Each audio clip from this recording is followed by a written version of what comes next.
Kada kažemo Kina, obično pomislimo na njihovu istoriju, kulturu, politički sistem, veličinu, na kineski zid, na najdužu reku. Ali postoje i druge sjajne ilustracije veličine Kine. Tako ova zemlja ima 1.000.000 poštara. Imaju 19 miliona nastavnika koji uče 100 miliona osnovaca.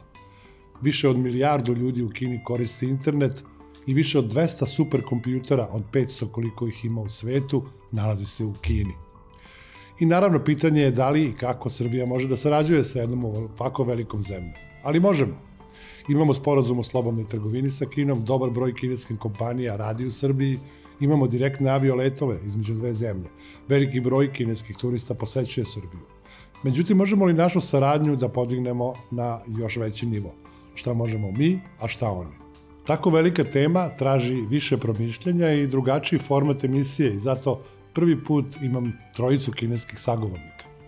Večeras razgovaram sa, svestan da mogu da zvučim čak i neskromno, kolegom Renom Hongbinom, koji je predsjednik Međunarodne trgovinske komore u Kini i predsjedavajući Saveta za međunarodnu promociju Kine.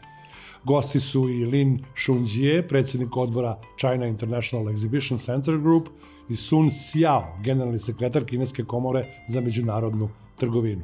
I zato Women Zhou Ba, ili na kineskom idemo. So thank you very much, first of all, to organize, to be able to talk with you, because it's a really honor to have you in Belgrade, as I already told you on the forum and everything what you're doing together now in the past. But Ren, you are not the first time in Serbia. Yes. And you're coming and going. For us who are living every day in Serbia, it's very difficult sometimes to see and to register the changes. How do you see the Serbia transforming in this last few times when you visited Belgrade and Serbia? So I think the change is quite big, because I came to visit Serbia since 1990s and 20s, because I just came in the different period of time. But this time I came, I think when I stepped on the soil of Serbia, so I can feel the vitality of the economy, and also very good weather, and also dynamic development of everywhere. I can feel the people are so confident in their own country's development. So that is that very direct feeling when I came this time. And I think our delegation, because this time I bring a business delegation with me, consisting of more than 50 people, and they are also very curious and also expected to cooperate with their counterpart here in Serbia. So that is my feeling. Have you talked with your people from the companies that are actually first time? Because I think Serbia has one. Always when I talk to people for the first time coming to Belgrade or to Serbia, there is some kind of surprising effect. Oh, we haven't expected this. Do you have that? Yeah, sure. I think many of our delegates are the first time here in Serbia. I think when we talked with them this morning, because we came last evening. In the morning when we talked with them at the breakfast, I think the people are very amazed, are very surprised about the very dynamic development here. Yeah, it's a huge thing. Yeah. And there is a huge, let's say, also tradition of a political friendship between our countries and political relationship between the leaders of the country. Then we have economical relationship, which is growing, and it's having the numbers that we could only dream 10 years ago. So if you see the numbers of our exchange, of the Chinese investments and our cooperation, but I think that we are now entering even the new era of our economic cooperation in the world, which is much more complicated than we have it 2 or 5 years ago. How do you see it? Yes. So I think this morning we have co-hosted a very successful forum on the China-Serbia business cooperation. I think we have talked a lot about the tradition. We have long time traditional cooperation and friendship between China and Serbia, and especially I think, as you mentioned, we entered into a new era. When Chinese President Xi Jinping paid an successful official visit to Serbia in May 2024. I think President Xi reached a broad consensus with President Vučić on future development in various sectors of our countries. I think also opened a new page of the development of bilateral relations, especially to deepen the strategic partnership and to build commonly the common community with future to the new era. Actually, taking back the historical cooperation in the past, I think we have already very good basis, very good foundation in trade and investment. And also, as you mentioned, China has become the largest foreign FDI source to Serbia, and also becomes the second largest trade partner for Serbia. And I think so many projects, investment projects have been opened by Chinese. I think they are very successful here, and also they enjoy the support from Serbia government, and also enjoy the very favorable conditions of the business environment. So I think they feel the business environment is enabling.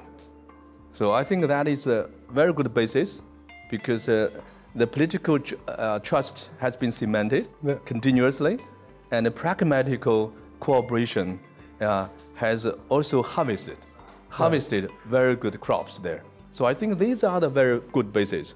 But at this time, I think the task, and also we could say the duty, why we lead the delegation, the business delegation, this time to Serbia, I think we want to explore new activities, new potentials in trade and investment with Serbia business communities, because I think both parties hold the same willingness to strengthen the cooperation, to join hands together. So as you mentioned very rightly, that we are just situated in a very special international landscape. So the landscape of international is very complex, especially in terms of the geopolitical tensions there. So I think the world is complex. I think the main nature of current world is uncertainty. But how can we help our companies to overcome the difficulties they are facing worldwide?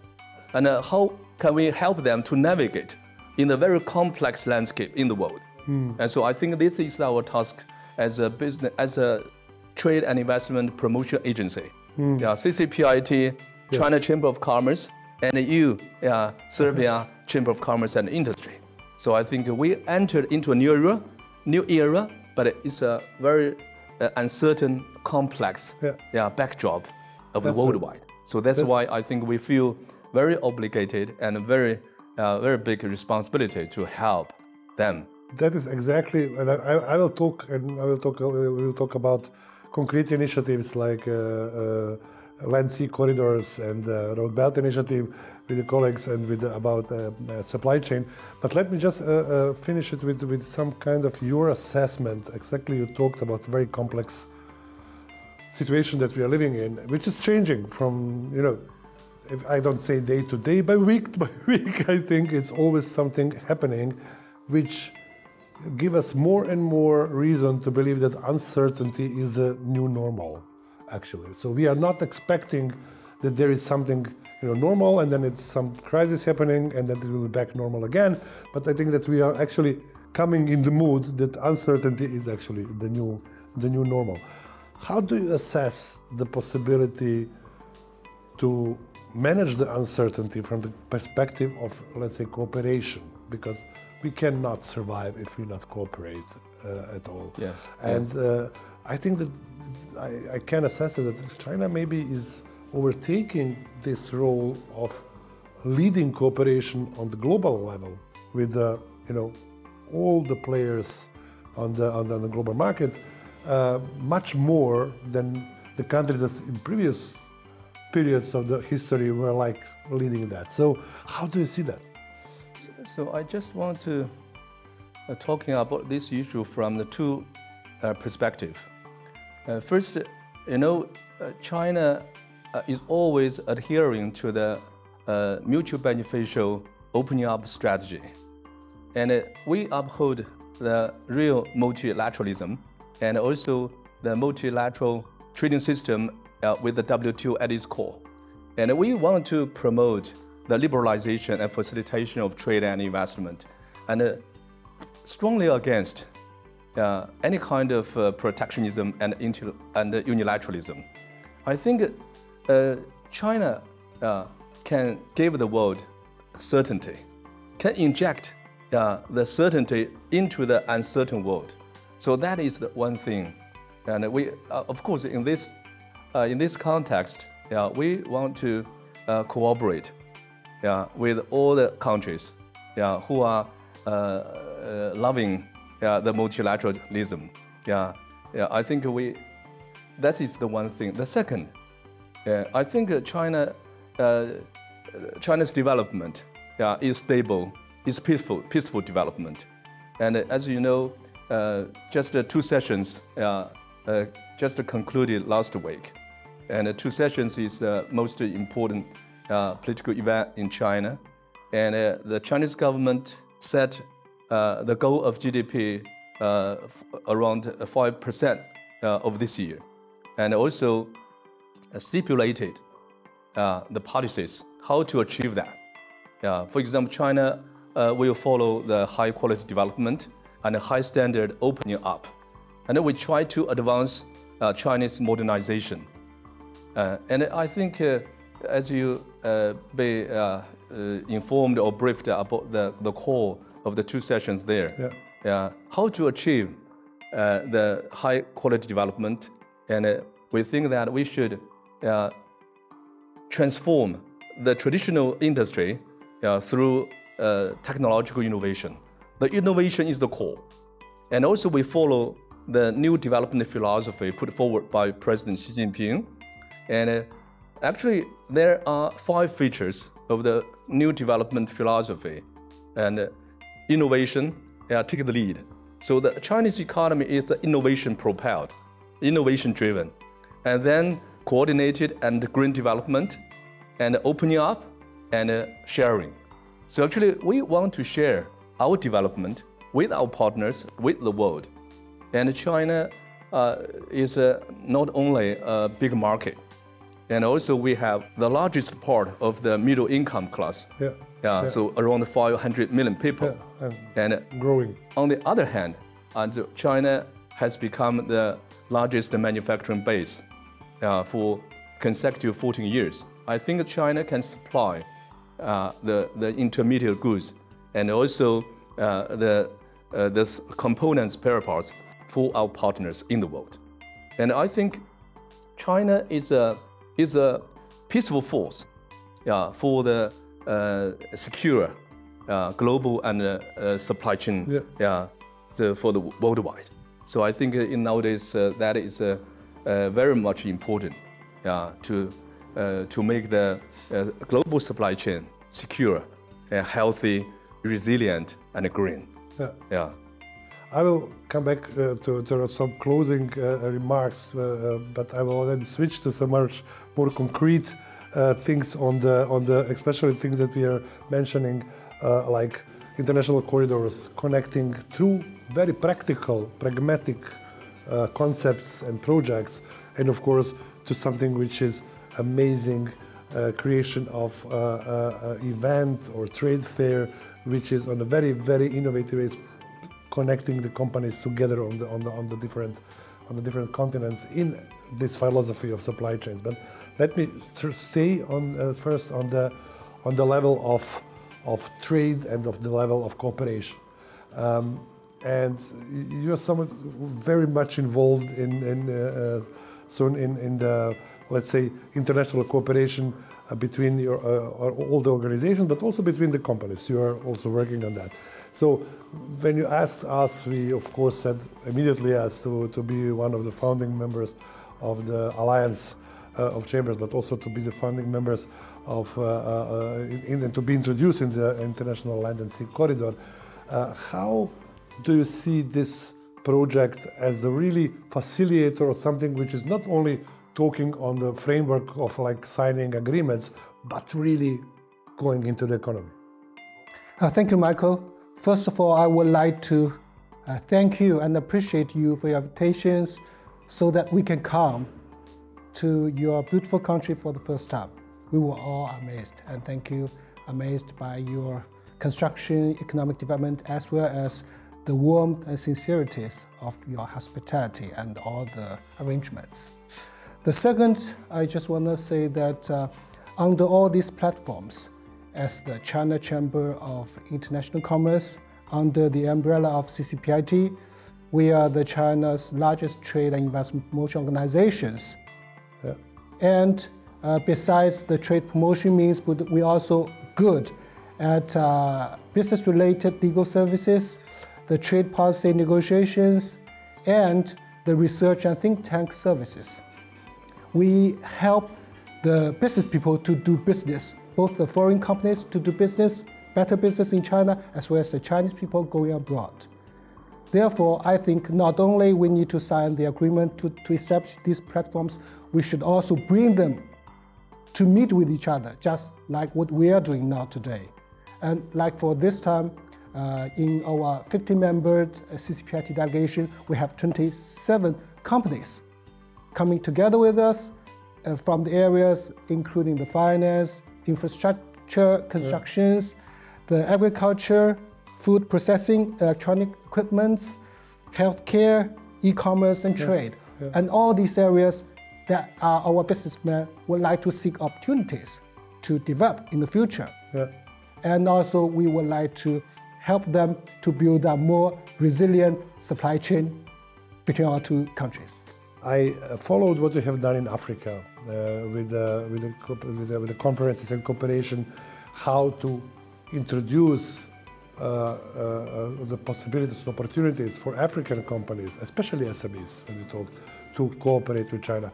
Do you think that, especially when we talk about innovative companies, something similar could be done between China and, let's say, Southeast Europe, Central and Southeast Europe, I think, because these are the countries of the former socialistic bloc which are very strong in universities and engineering.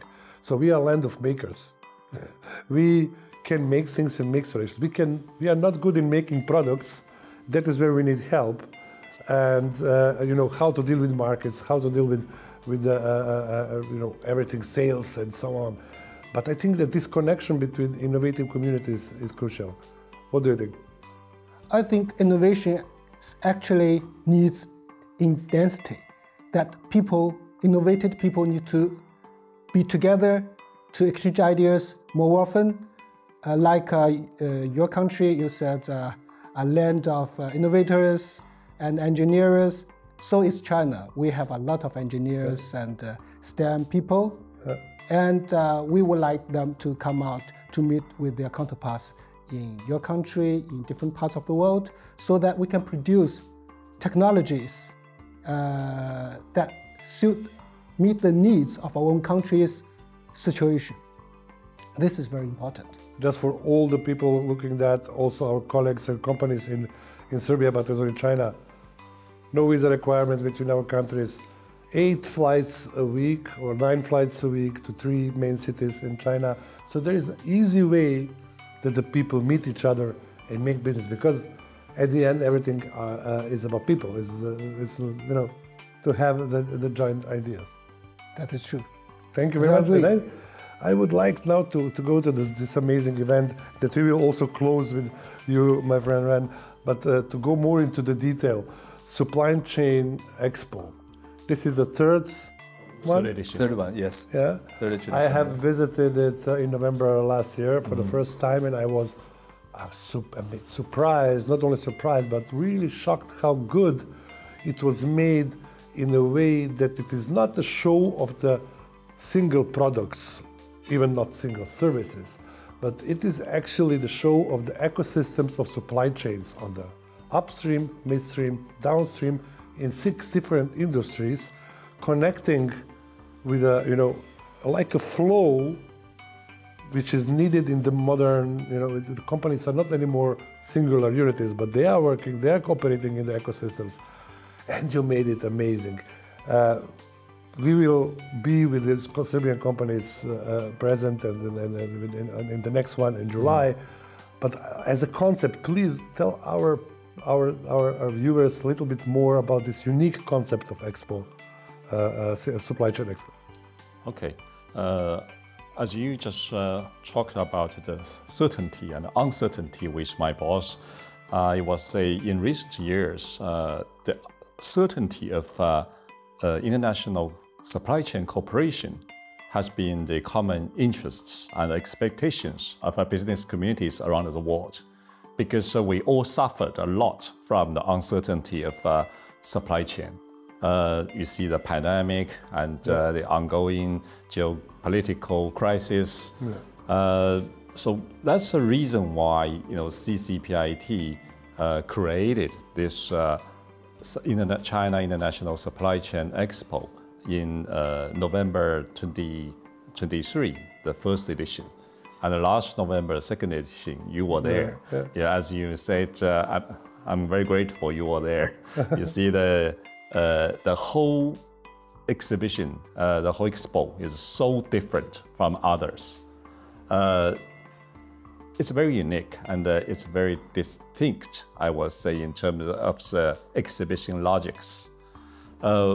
We don't showcase by specific categories of products or services. We display the whole ecosystem, or I would say the whole picture of the future industries. 6 major industries: smart vehicle, green agriculture, healthy life, digital technology, advancing manufacturing, and clean energy. That's vertically. And we also divide them into upstream, midstream, and downstream, as you have seen last year. And horizontally, we also have an exhibition area of supply chain services, including like banking, financing, insurance, legal assistance, a lot of that. So you see, these services are all related to the 6 major industries. It's not separately. It is amazing how after only 3 years, actually it will be the 3rd year, actually 2 years, and we have gained this international popularity so much. Yes, that's a very international expo. You see, 32% of the exhibitors last year are international companies. Most of them are big ones. And ironically, the largest exhibition country, they rank number 1 is United States. And the European Union, of course, a lot of, particularly from Germany. A lot of hidden champion German companies. They understand the value. Niche. Yes, they came into China, and many of them are already, well established themselves in China. They are suppliers to the clean energy sector or the smart vehicle sectors. You see, last year, I don't know if you were there. There are a cluster of 11 hidden champion German companies. Just to be clear to our viewers, Hidden Champion, we are calling the company the specific German recipe of the mostly family-owned companies. That are like for 100 years in a specific niche, and they have like 98% of the market in this specific niche. True. But now they are, they are integrated into the value chain and the industrial chain of a Chinese smart vehicle. And interestingly, these companies, those Chinese EV companies, car makers, they all want to come to Europe. They want to make investment here. They are looking for suppliers, local suppliers, and also those companies who can go to China. So I'm very interested when you mentioned that this morning, Serbia company with the support from Hebei province government, they set up in small family company. Yes, a small family company. I think that's a very good opening a example. factory in China, just for everybody to be clear. Opening the production facility in China for some very specific product. Yeah, we welcome those Serbia company, to China. But I think they can starting from participation in the supply chain expo. That could be a very good platform. That's first of all, that's a nation level platform for both countries for high quality development. Serbian companies can participate in either as visitors or exhibitors to showcase their very specific, very advanced technology, and looking for those big companies who can integrate them into their supply chains. You see at this expo, big companies always showcase their criteria and system of their supply chain. It's not like individual products. The good example is you see Apple every year they participate in the CIC, but they never show their own products, wide range products. They just bring their Chinese suppliers, the base of Chinese suppliers to showcase the criteria, how to join the supply chain of Apple. Last year you see the 4 best Chinese suppliers engaged in, you see the parts assembly, even packaging, and also quality control. I think Tim Cook is very smart. By this I mean, last year he was there. He was there. Yes. He visited the expo. Very shortly after his landing at Beijing airport, he directly went to our venue, and he said, without the support of Chinese suppliers, he cannot achieve this success. I think this is very right. And actually, and he was, I think, I saw him on a TV talking about suppliers from China and Chinese companies, especially about engineering know-how and engineering expertise. Because everybody, a lot of people in the States thinking, there's because they are, they're low cost. No, it's not the world of like that, 20, 50 years ago. It's today's world. It is engineering expertise that Tim Cook said. Officially last week. I told you in those 2 weeks before. The purpose of companies like Apple and also like Elon Musk, Tesla, why they participate in the expo? They are looking for better Chinese suppliers. So they want to showcase their whole system of their supply chains. And also for these innovative SMEs, I think there are many in Serbia. Why they participate in this expo? Because they want to show their specific technology. They want to show their key position at the supply chain. Then they want these big companies to work with them. They can find a better place in the international supply chain. So by this means, we connect each other.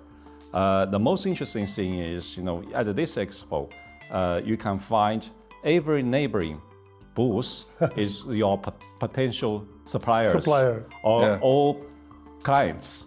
No competition. Not like the auto show we host every year in Beijing. You see, they are very hostile to each other. So that's a logic. That's a unique logic. It's beautiful and it's really unique.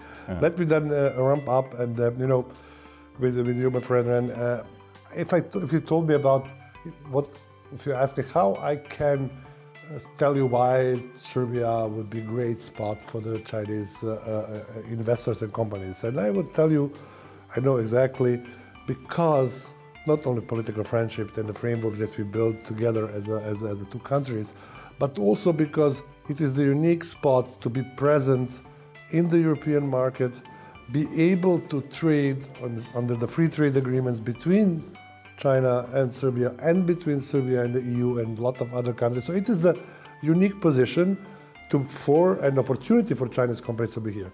Now, I just wanted to ask, what would be your advice to the Serbian companies? They're interested to come to China and to find partners in China. What would you say as advice? What to be ready for or to prepare? I think signing and put into operation of the FTA between China and Serbia will open a new starting point and a new chapter for the bilateral economy and trade relations. And CCPIT is also a body of issuing the certificate of origin. So according to our statistics, and since July 1st last year, when the FTA entered into the effect, so China's import-export with Serbia increased a lot. So the curve is just up a bit. So I think that means that the FTA played a tremendous role in stimulating trade between our two nations there.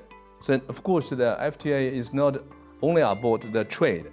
No. Yeah. So because trade is the pioneer for investment later.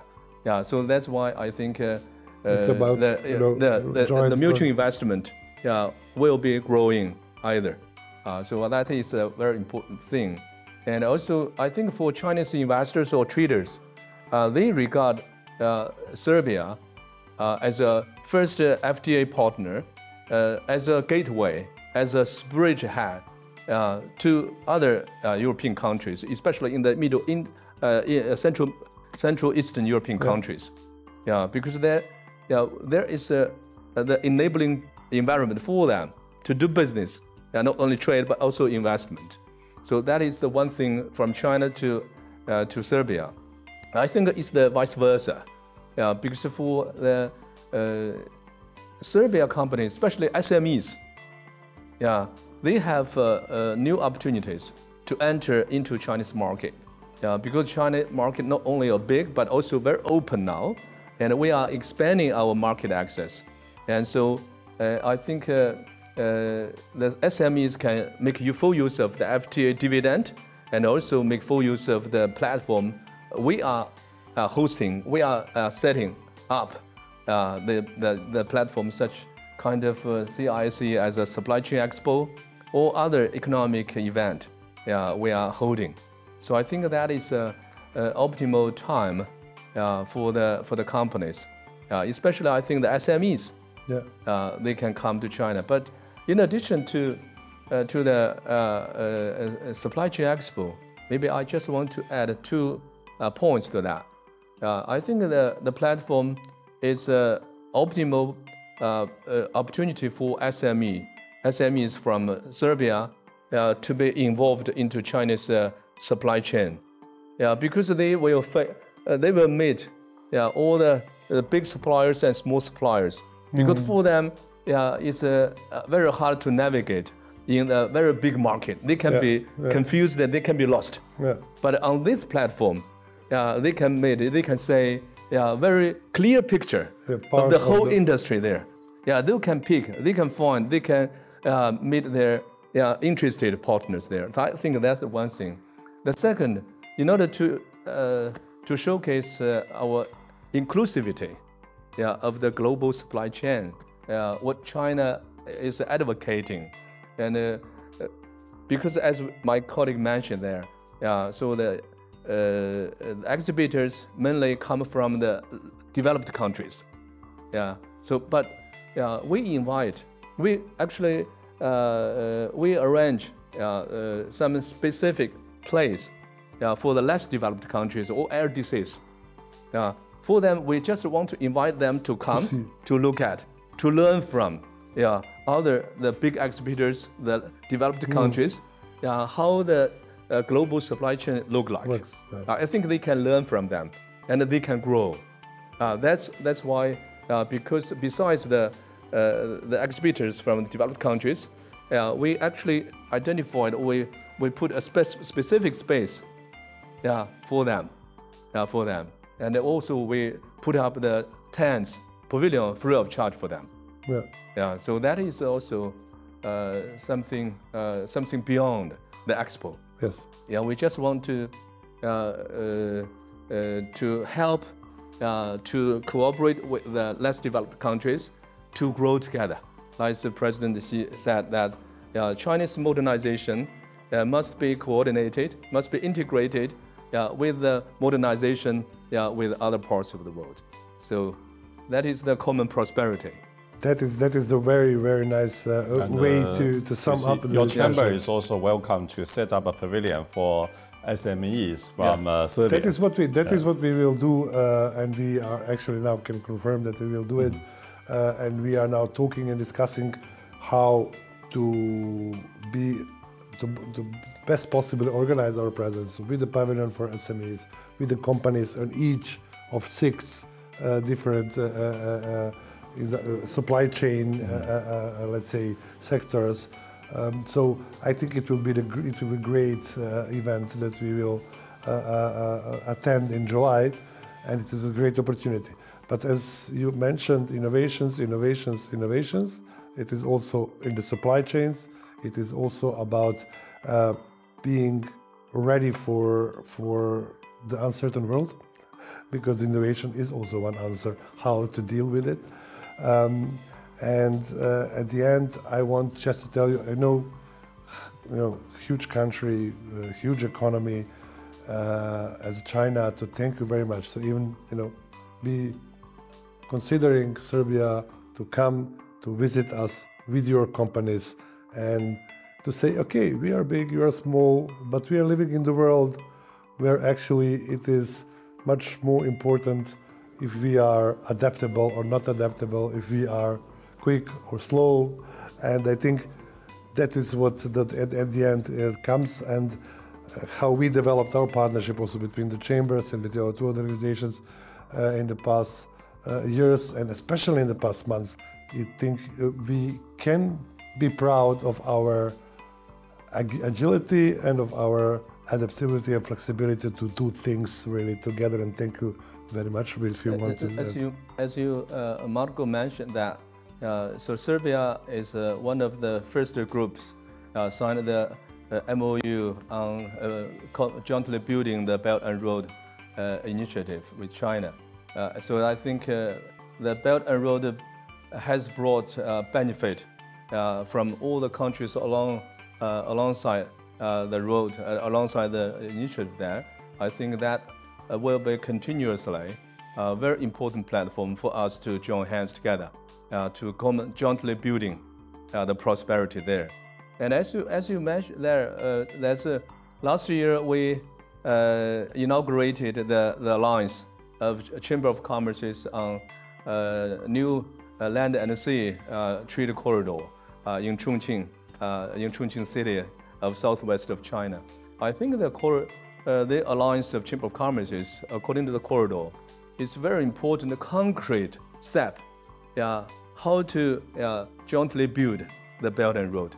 I think that through the corridor, we can integrate so many countries, so many Chamber of Commerces together, to find a common solution in trade and investment. Yeah. So that is not only a corridor, but I think that will be integrated with trade, investment, industry, not only, but we make full use of the corridor, like the logistics, but we empower this corridor new things, and also I think this is the time for China and Serbia to explore new activities, new sectors, because we have very good cooperation in the traditional sectors already, infrastructure, machining, manufacturing, and infrastructure like that. But agricultural, but I think we can also focus on the low carbon and green development, digitalization, and also transformation of energy. I think China has been taking the lead already in the green development worldwide. Because there is the dual carbon goals, 2030 carbon peak and 2060 carbon neutrality. So actually we follow this policy, we follow this green development. I think that is a very big potential for us, especially for the business communities, to be growing together in the new sectors.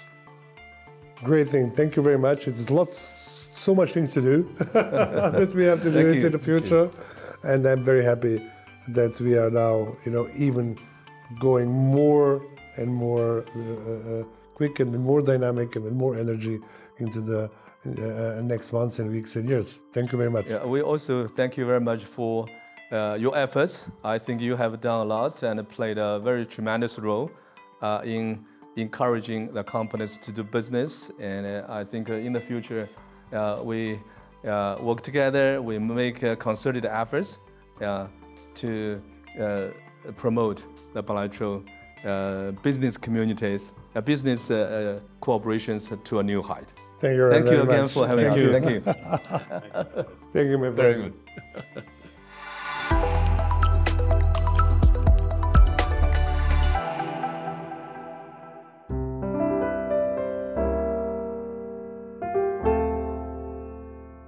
U vremenu tehnoloških revolucija i geopolitičkih zemljotresa ništa nam nije potrebnije nego vodič kroz neizvesnost. Bilo da smo lideri, direktori, vlasnici kompanija, roditelji, braća ili sestre, u bilo kojim od naših socijalnih identiteta suočavamo se pre svega sa velikom neizvesnošću. Nathan Fur i Susan Harman Fur napisali su zaista fantastičnu knjigu The Upside of Uncertainty. Zaista jedan na nauci baziran vodič kako da na nesigurnost i nepredvidivost gledamo ne kao na prepreku, nego kao na šansu da živimo bolje, da budemo svesniji, da istražujemo više i pre svega da ostanemo radoznali. Ono što knjiga nudi nije samo nauka za sebe. Dakle, ona jeste bazirana na mnogim istraživanjima iz oblasti psihologije, iz oblasti neurologije, ali ona je zapravo praktičan vodič. Ima dosta vežbi u kojima morate da budete aktivni, ne samo da čitate, već i da aktivno učestvujete zajedno sa autorima u stvaranju ono čega oni zovu safe zones, ili sigurnih zona, s vaših ličnih psiholoških prostora u kojima možete da kreirate inovacije. Bez tojih prostora i bez te svesnosti čini mi se da je danas teško uopšte živjeti u vremenima kakvi su ovo.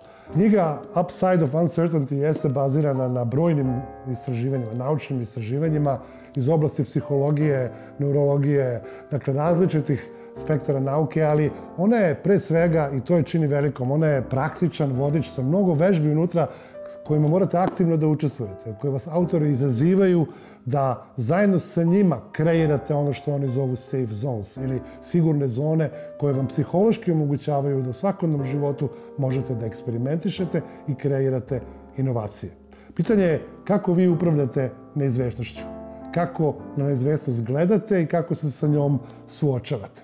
Zapitajte se i pročitajte ovu knjigu. Sigurno će vam biti korisna, a mi se vidimo sljedeće nedelje. Do tada ostanite kakvi radoznali.